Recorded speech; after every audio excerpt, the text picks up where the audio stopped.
Está me vendo ao vivo, ou boa tarde, boa noite, boa madrugada para quem está aí vendo essa mensagem em outra hora, tá certo? E por incrível que pareça, o tema de hoje será isso mesmo, tempo. Nós vamos falar um pouquinho sobre o tempo de Deus, tá? Nós vamos falar aqui agora. Vamos fazer uma pequena oração. Obrigado, Senhor Deus, por mais uma vez nós estamos aqui para falarmos um pouquinho de Ti, um pouquinho da Tua Palavra. Que o Senhor esteja conosco, o Senhor como Senhor do tempo possa estar à frente de tudo. Em nome de Cristo. Amém. Tudo bem. Quando se fala de tempo, a Bíblia fala muito sobre tempo, né? E há um texto muito interessante que é falado na Bíblia, é um texto citado em várias músicas, sejam elas músicas cristãs ou sejam elas músicas seculares, tá? O que é música secular? Música que não é de igreja, tá?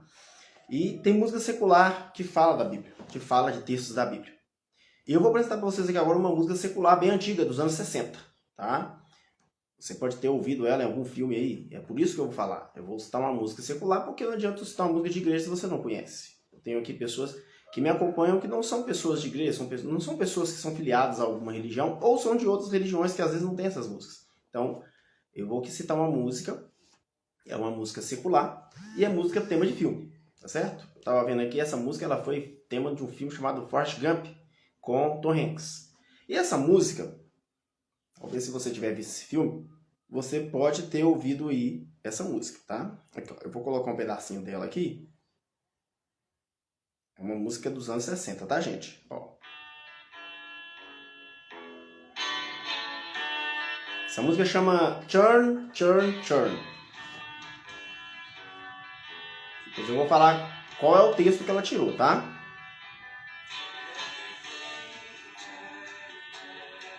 Aqui eu vou ler já a tradução dela, já falando o que ela está querendo dizer, tá? Há tempo para cada propósito sob o céu. Há tempo para nascer, há tempo para morrer.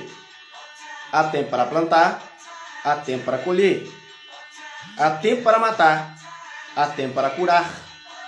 Há tempo para rir e há tempo para chorar. Então, eu vou parar aqui essa música aqui, ela chama Turn, Turn, Turn. Você pode procurar na internet aí, escreve Turne, Turne, Turne. Você vai achar ela lá no YouTube. Essa música, gente, ela é baseada num livro de Eclesiastes, capítulo 3, versos de 1 a 8, tá? E lá em Eclesiastes, eu vou pegar a Bíblia aqui, tá? Tô com a minha Bíblia aqui, tá? Essa música, ela fala exatamente esse texto. A música todinha é esse texto, tá? Eclesiastes capítulo 3. Eclesiastes capítulo 3, versos de 1 até o 8.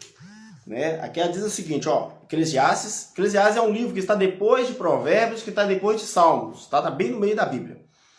Eclesiastes capítulo 3, começa o verso 1, está escrito o seguinte.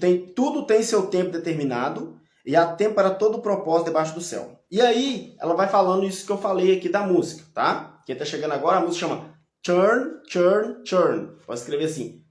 Turne, turne, turne. N mudo. Você vai lá no Google e escreve lá. Turne, turne, turne. Ok? Separado as palavras aí. É uma música dos anos 60 e ela foi tema de um filme, do filme Forrest Gump, entre outros filmes, tá? E ela vem aqui falando de Eclesiastes, capítulo 3, verso 1 a 8. Eu não vou ler o texto todo, mas você pode ler aí esse texto aí. O que vem nos dizendo aqui? Que Deus está no controle de tudo, de todo o tempo. O tempo está na mão dele. E ele se manifesta em todo o tempo. Ele se manifesta a hora que ele deseja, a hora que ele quer, ele se manifesta. Tá? E nós vamos ver aqui, por uma simples buscas de palavras da Bíblia, vocês vão ver como Deus se manifesta em diversas ocasiões. Tá? Antes, eu queria falar sobre duas ocasiões que não foram ocasiões felizes. Tá? Não foram ocasiões felizes. E depois eu vou falar das ocasiões felizes. Uma ocasião que eu achei que foi uma ocasião infeliz, esse verso para mim é muito emblemático, tá em Gênesis. Gênesis no capítulo 19, tá? Gênesis no capítulo 19, e o verso é o 23. Só te contextualizando vocês que estão me assistindo aí, esse capítulo ele fala sobre Ló saindo de Sodoma e Gomorra. Tá? Sodoma e Gomorra foram cidades ímpias diante de Deus e foram cidades que foram destruídas por Deus. E o verso 23 é um verso para mim muito emblemático, né? Diz o seguinte: saiu o sol sobre a terra quando Ló entrou em Zoar. E o 24: então o Senhor fez chover enxofre e fogo sobre Sodoma e Gomorra desde o céu. Então o que nós estamos vendo aqui? Sintonizando vocês. Deus enviou 2 anjos para Sodoma em atendimento à oração de Abraão. Tá? Abraão fez uma oração para salvar as pessoas que eram boas em Sodoma, pessoas que viviam de acordo com Deus. Tá? Então, ele fez uma oração para que Deus não destruísse Sodoma junto com essas pessoas justas. Então, o que aconteceu? Deus mandou 2 anjos a Sodoma, certo? Esses 2 anjos, o intuito deles, vocês podem ler aí, Gênesis capítulo 18 e 19. O intuito deles era dormir no meio da praça. Não sei por que eles queriam fazer isso. Talvez eles queriam estar no meio da praça para pregar uma última mensagem de misericórdia para aquele povo. Só que acontece, quando eles chegaram na cidade, Ló já estava na porta da cidade. E Ló era uma pessoa justa. Tá? Deus o considerou uma pessoa justa. E Ló estava na porta da cidade por quê? Porque Ló sabia o que o povo de Sodoma fazia com os visitantes. Então o que ele fez? Não vão dormir na praça não, vão lá para minha casa. E a Bíblia diz que levou eles para casa e depois as pessoas de Ló, os ímpios de Ló lá, de Sodoma quer dizer, bateram na porta de Ló e queriam que aqueles homens, até então, Ló achava que eram homens, mas na verdade eram 2 anjos, queriam pegar aqueles anjos e abusar deles sexualmente. Tá? Queriam abusar deles sexualmente, estuprá-los. Você vê como estava a situação daquela cidade. E aí o que acontece? Deus falou os anjos falaram assim, olha, você vai chamar os seus parentes, nós vamos sair dessa cidade, porque Deus vai destruir a cidade não tem mais jeito. A cidade não tem mais solução. É uma cidade votada à destruição. E você está vendo aí que não há arrependimento para esse povo. E aí o que acontece? Os anjos tiram Ló ali da cidade e Ló está saindo da cidade. E aqui a Bíblia diz que isso aconteceu na parte de madrugada. Tá? Os anjos chegaram a cair da tarde na cidade. À noite eles queriam, os habitantes daquela cidade queriam estuprar os anjos. E aí os anjos cegaram todos que estavam por lá de fora da porta. Tá? E com isso deu chance para Ló sair e chamar os seus parentes, chamar as pessoas que ele achava que eram pessoas justas. E essas pessoas ainda riram na cara dele, né? E o que aconteceu? No final das contas, saiu Ló, as suas 2 filhas e sua mulher. Tá? Alguns escritores bíblicos acreditam que Ló tinha outros filhos que não quiseram acompanhar. Então Ló saiu da cidade com as suas filhas e sua mulher. E no meio do caminho, a mulher dele olhou para trás contra o mandato dos anjos que eles tinham falado para não olhar para trás, e ela olhou e virou uma estátua de sal. E Ló foge daquela cidade aí. E aí chega nesse verso que eu falei aqui. Saiu o sol sobre a terra quando Ló entrou em Zoar. Zoar era a cidade para onde Ló estava indo, fugindo de Sodoma. Então nós vemos o seguinte, a manifestação de Deus aqui para a destruição na parte da manhã. O sol saindo e Sodoma sendo destruída. Né? Aqueles habitantes ficaram a noite inteira fazendo as coisas erradas, tentando aí estuprar os anjos, isso, aqueles lá, e os outros ainda estavam fazendo mais coisas erradas ainda. E aí, durante a manhã, provavelmente estavam tudo embriagados, dormindo tudo, né, daquele jeito lá. E aí a destruição vem sobre eles assim que o sol sai sobre a terra. Tem uma outra passagem também, que fala sobre essa questão de tempo. E essa passagem está no Novo Testamento. Essa passagem está no Novo Testamento, no livro de João. No livro de João, essa passagem está. Vamos abrir aí, João, no capítulo... Deixa eu achar aqui. Achei aqui, João, no capítulo 13. João, no capítulo 13, o anúncio da traição. É quando Jesus está fazendo a ceia ali com seus discípulos, tá? E aí Jesus indica quem é que iria trair, que era Judas. E o texto fala assim, ó, vamos lá, o verso 26, João 13, 26 em diante.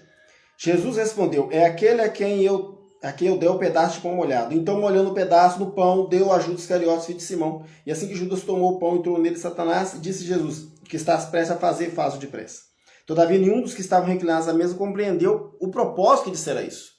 Como era Judas que guardava a bolsa, pensaram alguns que Jesus tivesse dito, compra o que nos é necessário para a festa, ou dê alguma coisa para os pobres. E aí vem o verso 30 que eu queria falar. Assim que Judas tomou o pedaço de pão, saiu, e era noite. Era noite. Ali a noite desabou sobre a vida de Judas. As trevas desabaram sobre a vida de Judas. Aí aqui no verso anterior eu falei que Satanás entrou em Judas. Então naquele momento fez-se noite para Judas. A perdição dele foi selada. Quantos de nós tem a noite decretada? Quando a gente não quer obedecer a Deus, a gente não quer ali levar, reconhecer a soberania de Deus, e a noite desce sobre essa pessoa e ela está além da salvação. Ela morre, né? Acontece alguma coisa com ela que ela já não consegue mais raciocinar, ela entra em coma. A noite desce. E aqui nós vemos de novo o Senhor do tempo, lá em Sodoma e aqui na vida de Judas. Mas eu queria falar mais um pouquinho. E agora eu vou usar aqui uma concordância, aqui, uma Bíblia, que eu tenho aqui no meu celular.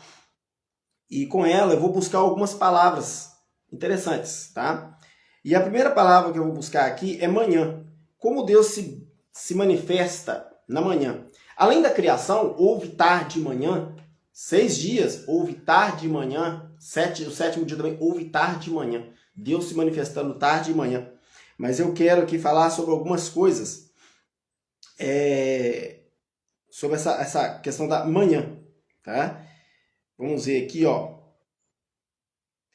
Êxodo capítulo 16, verso 7, diz o seguinte, amanhã de manhã vocês verão a glória do Senhor.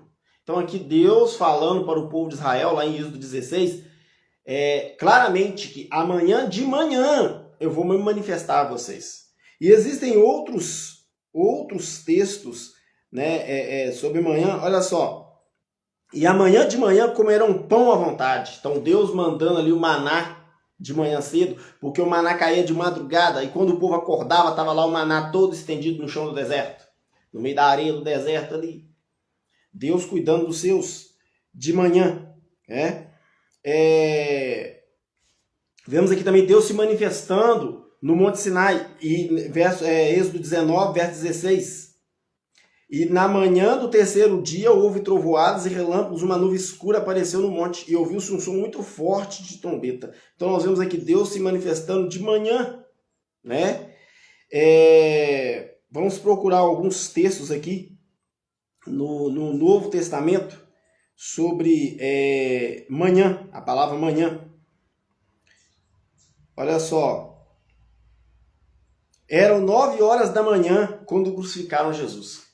Olha só, Jesus foi crucificado de manhã, 9 horas da manhã, porque às vezes a gente vê a representação, igual tá chegando aí a Semana Santa, né, comemorada aí pelos católicos e por muitos evangélicos aí, sempre fazendo o descimento da cruz de noite. Mas na verdade, Jesus foi crucificado de manhã, 9 horas da manhã. Ele foi julgado, ele começou o julgamento dele, quando eles prenderam ele de madrugada no Getsemane. Ele foi julgado de manhã num julgamento relâmpago, e às 9 horas da manhã ele já estava pregado na cruz do Calvário. Jesus morreu às 3 horas da tarde. Então ele ficou ali de 9 da manhã até às 3 da tarde na cruz do Calvário. Então nós vemos aqui de novo a questão da manhã. Mas também nós vemos promessas boas da parte da manhã. Olha só o que ele falou, olha.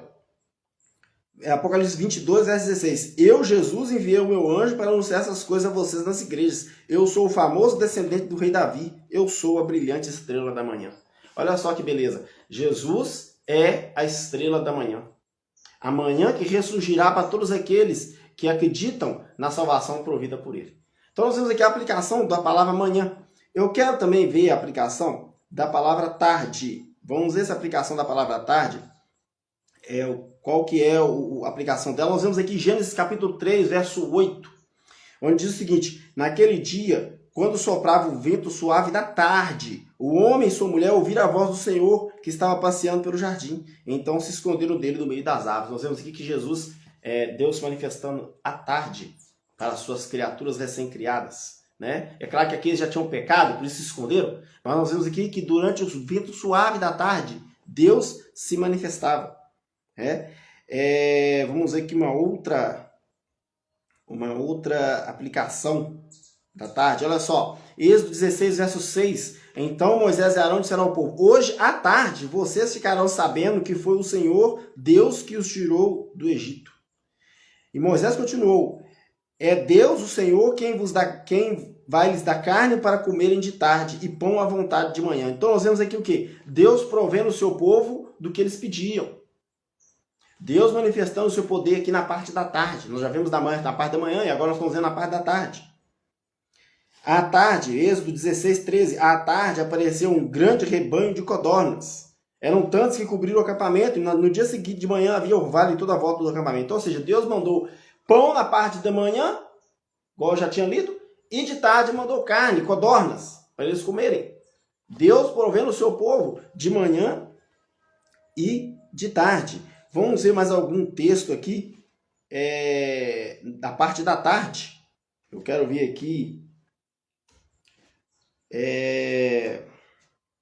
Atos capítulo 10, verso 3, diz assim: um dia, ali pelas 3 horas da tarde, Cornélio teve uma visão. Ele viu claramente um anjo de Deus que chegou perto dele e disse: Cornélio. O que está acontecendo aqui na questão de Cornélio? Cornélio era um homem piedoso, era um homem temente a Deus, mas ele não conhecia o Deus a quem ele era temente. Já viu isso aí? Pessoas que são justas, mas não são filiadas a nenhuma religião. Pessoas que às vezes não têm um conhecimento, mas são pessoas boas. E Cornélio era uma dessas pessoas. E aqui ele está falando que quando foi 3 horas da tarde, Deus mostrou para ele uma visão. Um anjo apareceu para ele às 3 horas da tarde e falou com ele: olha, você vai atrás de Pedro, porque Pedro vai falar com você sobre o Deus verdadeiro. Então, 3 horas da tarde, Deus proveu ali a salvação para Cornélio. Naquele mesmo horário, Pedro teve uma visão do lençol. Eu acho que eu já não sei, lembro se eu já falei sobre isso. A visão do lençol que mostrava que Deus aceitava a todos, independente de raça, de credo, de país, onde que a pessoa estivesse, era aceitável a Deus aqueles que o temiam. E aí Pedro foi pregar para Cornélio, e Cornélio recebeu a salvação. À tarde. Foi a primeira manifestação de Deus para Cornélio. E também nós temos mais aqui, ó. Deixa eu achar aqui. Olha só. João, capítulo 20, verso 19, diz o seguinte: naquele mesmo primeiro dia da semana, à tarde, os discípulos de Jesus estavam reunidos de portas trancadas com medo dos judeus. Então Jesus apareceu e ficou no meio deles e disse: que a paz esteja com vocês. Então Jesus apareceu pela primeira vez para todos os seus discípulos à tarde. Depois da sua crucifixão, depois que ele ressuscitou, ele apareceu para os discípulos à tarde. Né? E para finalizar a parte da tarde, finalizar aqui a parte na questão, né? Repetindo aqui o verso, 1 Coríntios 15, 7, em seguida apareceu a Tiago e mais tarde a todos os apóstolos. Então, ou seja, Deus manifestou-se também na parte da tarde. Vemos de manhã, de tarde, e agora nós vamos ver noite. Como Deus se manifestou na palavra à noite. Vamos ver aqui.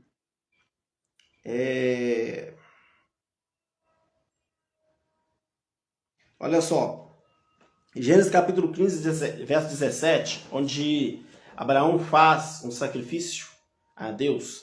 E Gênesis 15, 17 fala o seguinte: olha, a noite caiu, veio a escuridão, e de repente apareceu um braseiro que soltava fumaça e uma tocha de fogo, e um braseiro e a tocha passaram pelo meio dos animais partidos. Então nós vemos aqui o seguinte, que Deus se manifestou para Abraão à noite, um braseiro, ele viu um braseiro assim fumegante rodando assim, ó, entre o sacrifício. Né? Ele não viu quem carregava. Provavelmente era o próprio Deus carregando aquele braseiro ali. E ele não viu. Mas Deus ele se manifestando. Né? Se manifestando para Abraão. Tá? Gênesis 20, verso 3. Mas de noite, num sonho, Deus apareceu a Abimeleque e disse: você vai ser castigado com a morte porque a mulher que mandou buscar é casada. Nós vemos que Deus se manifestando a um rei ímpio. Abimeleque não era uma pessoa conhecedora de Deus. Mas Deus se manifestou a Abimeleque e falou com ele: olha, não tome a mulher de Abraão, porque ele é um profeta de Deus. E se você tomar a mulher dele, as coisas vão ficar feias para o seu lado. Foi isso que Deus quis dizer. E Deus se manifestou para Abimeleque ali à noite para proteger quem? Para proteger Abraão e o seu casamento. Né? E no Novo Testamento, nós vemos aqui Apocalipse 22, verso 5. Ali não haverá mais noite. E não precisarão nem da luz, nem de candelabros, nem da luz do sol, pois o Senhor Deus brilhará sobre eles e reinarão para todo sempre. Então nós estamos vendo aqui, por esses simples versos, como Deus se manifesta. Ele se manifesta de manhã, de tarde, de noite, de madrugada. Ele sempre, sempre, sempre manifesta. Ele é o Senhor do tempo. Ele é o Senhor do tempo da minha e da sua vida. E ele se manifesta a nós em todo o tempo. Basta nós virmos. Abrimos os nossos olhos, vir. Como diz lá o primeiro texto de Eclesiastes, capítulo 3, que, como eu falei, foi cantado e vários cantores, há tempo para tudo. Para Deus, o tempo não existe. Ele se manifesta a hora que ele bem entender. A hora que ele quiser, ele manifesta. O tempo existe para nós, o tempo passa para nós, mas para Deus não passa. E ele está de braços abertos para cada um de nós a todo o tempo. Em todo o tempo, ele está esperando que nós vejamos ele, que nós nos arrependamos e que nós entreguemos a nossa vida a ele. É importante que nós temos uma comunhão especial com Deus. E isso depende de igreja. Eu sempre disse isso. Isso não depende de igreja, não depende de religião. Isso depende do seu relacionamento pessoal com Deus. Igreja, ela é uma parte da adoração. Ela é uma parte que não é a mais importante. Não é a mais importante. Se você acha que a igreja é mais importante, você não vai ficar nela. É por isso que em várias e várias e várias igrejas tem pessoas que estão lá como se fossem zumbis. Elas vão lá para adorar a igreja, mas elas não adoram a Deus. Agora, o contrário, se a pessoa tem um relacionamento pessoal com Deus, a igreja para ela é um lar. Porque lá ela está lá para compartilhar o que ela sente por Deus. E eu também sei que há pessoas que não vão à igreja, mas são pessoas que têm um relacionamento com Deus. E é por isso que eu não julgo ninguém. Eu não julgo quem vai, não julgo quem não vai. Porque no tempo de Elias, quando Elias estava se sentindo sozinho, que ele estava lá no Monte Horebe, sozinho, porque ele achava que o rei Acabe, sua mulher Jezabel, que eram ímpios, queriam matá-lo, e o povo de Israel estavam com esses reis querendo matar ele, e ele falou: só eu sobrei, Senhor. Aí Deus falou com ele assim: você não sabe de nada. Onde você acha que está todo mundo corrompido, há 7.000 que não dobraram o joelho a Baal. Então, eram 7.000 que não iam à igreja, porque a igreja naquela época estava corrompida. E 7.000 Deus sabia. 7.000 não dobraram o joelho a Baal. Eram pessoas que adoravam a Deus conforme os ditames da sua consciência e conforme a palavra de Deus dizia. Mas não apareciam, não estava aparecendo. Então é por isso que a gente não pode julgar ninguém. O Senhor sabe. O importante é que nós tenhamos um relacionamento pessoal com Deus. Porque a partir do momento que você tem um relacionamento pessoal com Deus, as outras coisas são fruto. Tudo que você vai fazer para Deus é fruto do seu relacionamento pessoal com Deus. O Senhor do tempo disse que vai voltar. Ele falou que vai voltar. E é esse último texto que eu queria mostrar. Esse texto está escrito em Marcos capítulo 13, no verso 35. Marcos, no capítulo 13, no verso 35, está dizendo o seguinte: então, vigiem, pois vocês não sabem quando o dono da casa vai voltar. Se será à tarde, à meia-noite, ou de madrugada, ou de manhã. Então aqui Jesus falou o quê? Ele deixou claro: o dono da casa vai voltar. Ele vai voltar. Mas ele falou que nós não sabemos a hora que o dono da casa vai voltar. E ele citou aqui os tempos que eu falei. Ele falou tarde, meia-noite, madrugada ou de manhã.